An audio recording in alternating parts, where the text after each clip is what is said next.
Vamos à questão da PUC de São Paulo e fala o seguinte: o conjunto solução da equação é... Então, estou pegando aqui a equação que ele deu.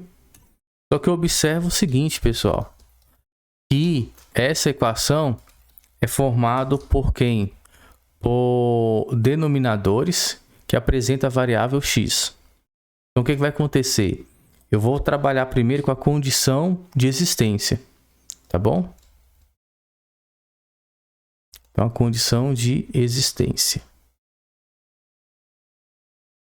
que é o famoso ICE. Você pode encontrar aí nos livros. Viu? Então, observa aqui, ó, que nós temos duas frações de mesmo denominador. Então, vou pegar aqui, ó, o denominador é x menos 1. Vou trabalhar aqui agora com ele. Então, veja que essa fração ela só vai existir se o denominador for diferente de zero. Porque não existe, pessoal, uma fração com denominador igual a zero. Ok? Isso não é possível. Lembrando que fração, no caso aí, é divisão. Então, nesse caso, obrigatoriamente aqui, ó, o seu x tem que ser diferente de quem? De 1. E por que de 1, pessoal? Se você analisar entre o x e o 1, a operação entre eles vai ser exatamente a subtração. A operação inversa da subtração é a adição. Então, você teria aqui 0 mais 1, tá bom? E 0 mais 1 resulta aí no 1 que eu tinha falado para vocês. Tudo bem? Ok? Então, essa parte aqui, ó, eu já vou estar colocando aqui de preto, viu? Beleza.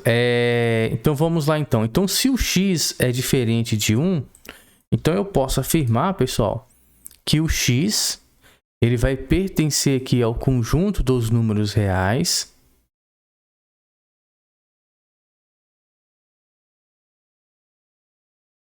Certo? Só que um detalhe, pessoal, exceto quem? O número 1, né? Então, se ele pertence ao conjunto dos números reais, a gente pode estar aqui excluindo aqui exatamente o conjunto que apresenta aqui o número 1, tá bom? Beleza? Ou então, eu poderia estar escrevendo dessa forma aqui, ó.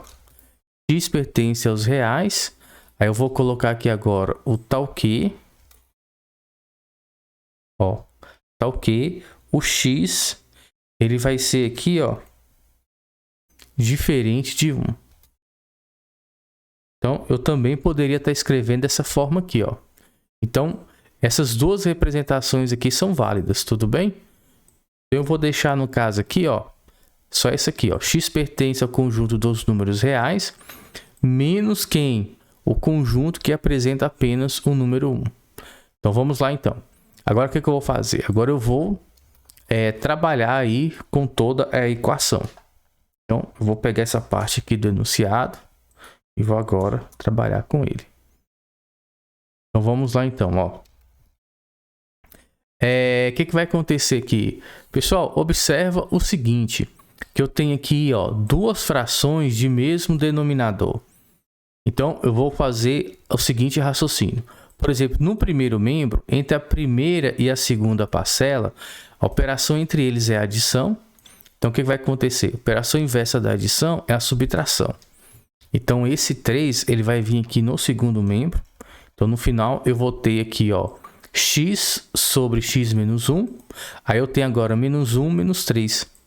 Veja que menos 1 adicionado com menos 3, eu vou ter aqui menos 4. Ok? Beleza. E agora, o que eu vou fazer, pessoal? Observa o seguinte, que o meu segundo membro, eu posso escrever da seguinte maneira, menos 4x mais a minha fração. Então, veja que entre o menos 4 e a fração, a operação inversa aqui vai ser a subtração. Então, ó, o que vai acontecer? Então, essa minha fração vai para o primeiro membro e veja que vai ter aqui uma subtração. Eu estou pegando uma fração, pessoal, e eu estou subtraindo por ela mesma. Olha aqui, ó. Olha que interessante. Então, nesse caso aqui, pessoal, a gente vai ter aqui 0 aqui, ó, uma fração sendo subtraída por ela mesma. Então, no primeiro membro deu 0. Aí, veja que 0 é igual a menos 4. Aí, você pode perguntar, tá? E aí, o que eu faço agora? Pessoal, então eu volto aqui. Ele quer saber o conjunto solução da equação.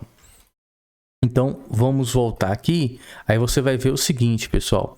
Nas alternativas, observa que pode ser a letra A, ou pode ser a letra B, ou pode ser a letra C, ou pode ser aqui a letra D, que no caso é um conjunto vazio. Bem, então quando ele pediu aqui o conjunto solução, ele quer saber o valor de x que vai satisfazer essa minha equação.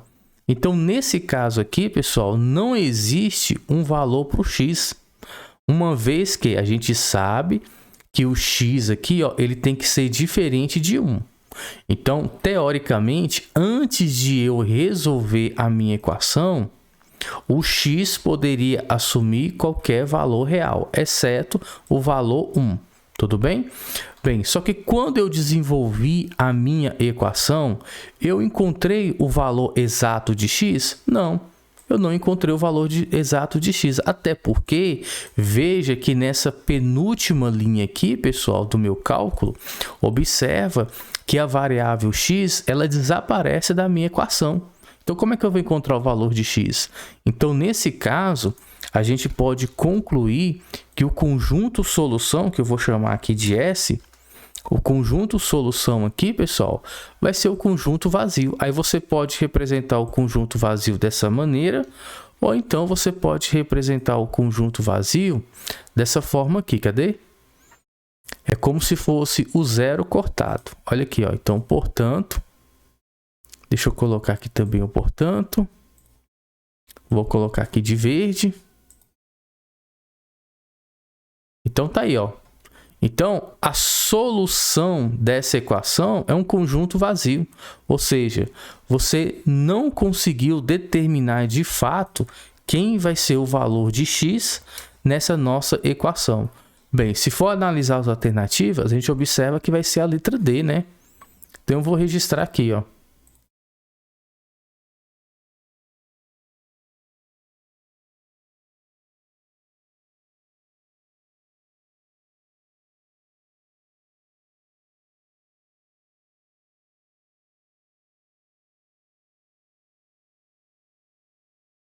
Então tá aí, pessoal. Ó. Então, nessa questão, a alternativa correta vai ser a letra D, cujo o conjunto solução vai ser exatamente o conjunto aí vazio, tá bom?